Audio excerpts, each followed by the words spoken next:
Welcome back to the Deep Dive. Today we're diving into something, well, pretty intense. It's a document that really challenges you to think differently. We're looking at a piece called The Ritual Grid Behind Disappearance, Deception, and Dominion, a forensic essay. And the title alone tells you it's making some big claims. It talks about a world, saturated with movements, broadcasts, and engineered awakenings, basically suggesting there's this hidden layer, an architecture of control behind things. So our mission today, it's to really unpack what this essay is saying, to follow its threads, what it calls suppressed testimony. We're focusing only on what this source presents, not arguing for or against it, just understanding its perspective. Okay, let's get into it. Yeah, it's definitely dense material, lots of unique ideas, some pretty startling connections it makes. But looking at different viewpoints, especially ones laid out like this, that's what we do here. Yeah. Our goal is just that to get a handle on what it's claiming and maybe how it connects these dots. And what's really key, kind of the foundation, is this idea of ritual choreography. It's saying that global events, well, they're not just happening randomly. There's a design, a hidden script, if you will. And according to the document, this choreography is meant to re-engineer things, leading to what it calls disappearance, deception, and dominion. That's the core premise, this active manipulation it describes. Okay, so this ritual grid, this unseen structure, how does the essay say? It actually connects to real-world stuff, the things it labels disappearance, deception, dominion. How does that control supposedly work? Right, boils down to that term, ritual choreography. And the essay means this, quite literally, like a planned sequence of events, symbols, actions, all designed for specific results within this hidden system. So the argument is, it's not chaos we're seeing, it's deliberate, guiding everything from, say, social movements to big media stories. And the end game, according to this document, is disappearance of people, of truth, then deception, maintaining this illusion, and ultimately dominion control by a select group. That's the blueprint it lays out. Wow, okay, that's a huge foundation. So let's get into one of the most frankly disturbing parts it touches on. It brings this ritual grid idea right into, well, human tragedy. So it's with this number. Over 460,000 children reported missing in the United States alone each year. Just hearing that number. Yeah. Yeah. But the essay doesn't stop there. It claims this number isn't just tragic, it's ritual coded, implying there's some kind of hidden pattern or purpose behind it. Exactly. The document directly links these disappearances to its framework. It talks about connections to broadcast resets, political distractions, and energetic harvesting. Let's break those down a bit based on the text. Broadcast resets seem to mean major media events designed to shift public focus or narratives. Energetic harvesting. Well, that's described as capturing the collective emotional energy from big crowds or traumatic events. And the essay claims children aren't just lost, they are, and I quote, selected, extracted, and threaded into a system designed to reboot history through stolen lineage. Stolen lineage. What exactly does it mean by that? It seems to mean manipulating family lines, rewriting history, creating a sort of manufactured past and future. It adds this line, colonizers do not just conquer land, they rewrite bloodlines, erase testimony, and breed new timelines under false seals. False seals meaning like fake authority or legitimacy. Okay. So it really makes you think, doesn't it, how it connects missing kids, media, politics, all within this one control framework it's describing. It's a disturbing connection it's making. Definitely. And if it's talking about rewriting bloodlines now, it also looks back into history. It brings up this idea of a 13th tribe. Yeah. We know the 12 tribes of Israel, but this essay talks about the Khazars, describes them as a Turkic group who converted to Judaism, back in the 8th century. And then it claims this tribe was somehow embedded into the Israelite ledger through Zionist corridors and European banking vaults. How does that fit into the bigger picture of control it's painting? Right. This is where it gets into some pretty controversial linguistic and historical reinterpretation. It claims the name Judah was sort of twisted. First inverted into Jewish, then linguistically collapsed into Judas, and the document says this tainted the messianic line with betrayal. So these word shifts weren't accidental, according to the essay. No, it argues they were deliberate, part of an agenda to corrupt core truths. And then it adds another layer, claiming the Seal of David, originally tribal, was weaponized to justify empire architecture and global submission.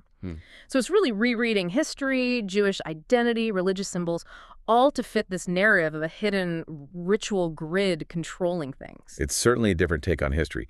Now, the document also looks at something very current, social movements. And this is another really provocative claim. It says, modern movements are not organic, they are choreographed.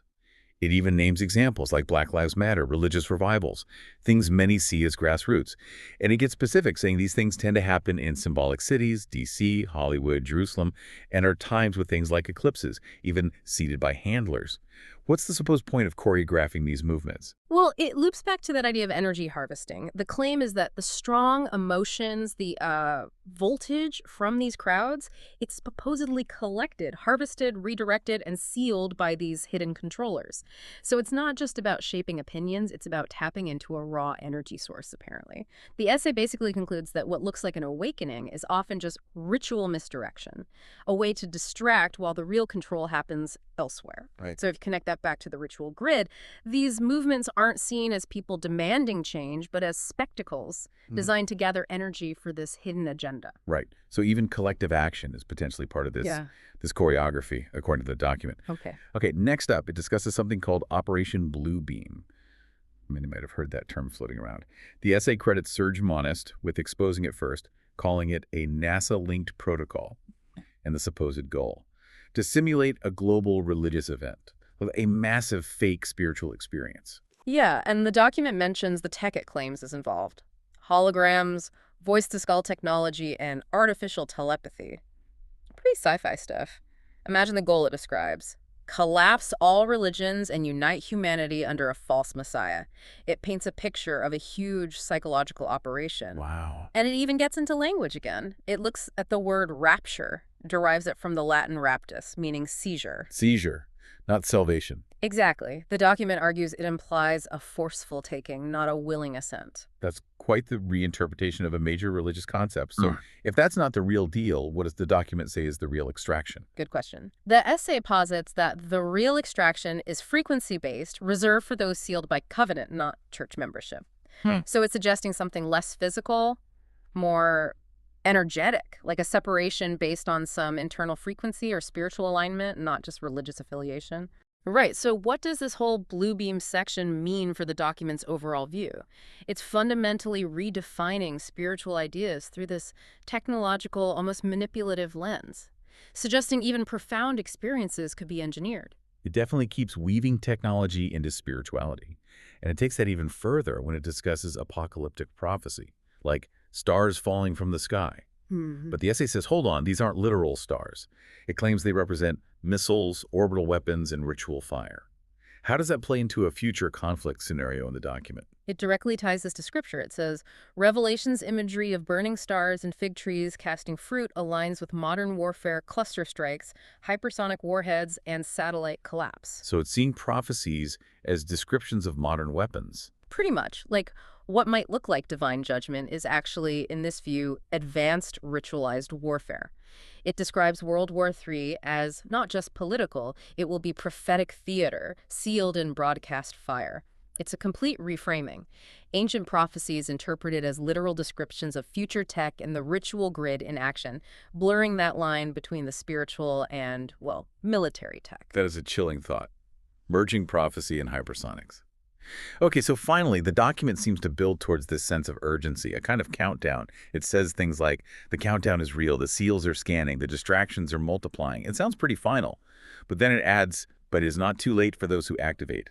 Activate. What does that mean in this context? It introduces a very unique idea here. It suggests the Most High is not looking for crowds. He is scanning for voltage, implying some kind of energetic quality is key. It calls this covenant sorting, a selection based on internal resonance, not just showing up to church. Voltage Scott's covenant sorting. Okay. And what about saving people? How does it define that? It says saving people does not mean dragging them.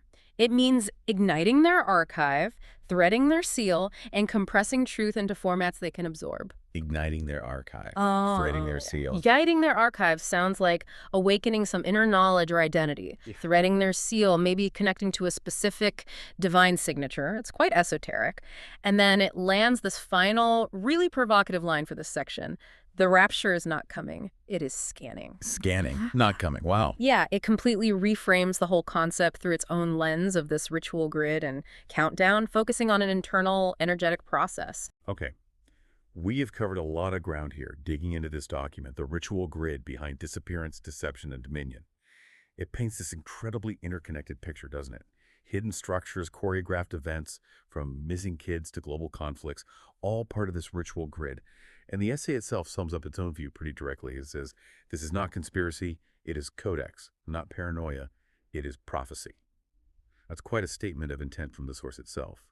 So just to quickly recap the main claims we've looked at today from this essay, it asserts the missing children situation is real and ritual coded, that major movements are engineered for energy harvesting, that historical tribes were inverted through linguistic tricks, that falling stars in prophecy are actually missiles, that a messiah figure is being mimicked with tech like Bluebeam, and that history is being bred forward through stolen blood.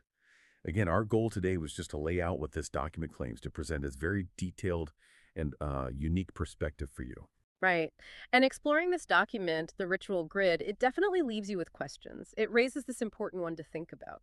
If the world were operating on a kind of ritual grid like this essay suggests, with all its mechanisms of reinterpreting prophecy, even salvation, what might the ultimate purpose behind its countdown protocol actually be?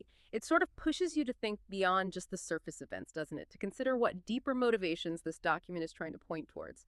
As always, engage with this critically, think it through, and ask yourself, what stands out to you from this deep dive?